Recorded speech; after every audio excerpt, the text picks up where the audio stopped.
வீட்டோட ஆஃபீஸை தான் முதல்ல. வீட்டில் பார்த்தீங்கன்னா என்னையோட ஆஃபீஸ் தான் அவருக்கு முதல் ஒய்ஃப். எனக்கும் அவருக்கும் நிறைய டிஃப்ரென்ஸ்.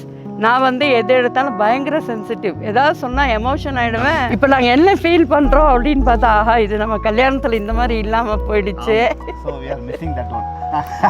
தேங்க்யூ. இன்னி வரைக்கும் அவர் என்ன ஒரு வார்த்தை கூட கடிஞ்சு பேசினதில்லை.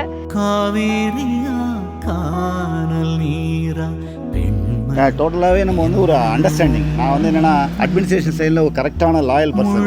எனக்கு வீட்டில் இருக்கிறவங்க சப்போர்ட் பண்ணணும். நான் ரொம்ப பயம் இருந்தது. அந்த பயம் எனக்கு இல்லாமல் போனது காரணம் வந்து லக்கிலி ஐ காட்.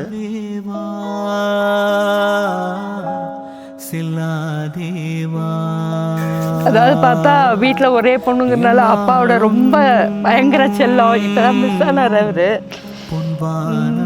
எங்கள் அப்பா இடத்த அவர் நிரப்புறாருன்னு வச்சுக்கோங்களேன். அப்பா அம்மா இடத்த. இதுக்கு மேலே வார்த்தை இல்லை சொல்கிறதுக்கு. மாடியோ நீதா என்னும் சிறு பிள்ளை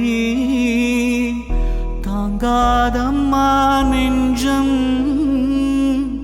நீயும் சொன்ன சொல்லை பூந்தேனே நீதானே சொல்லே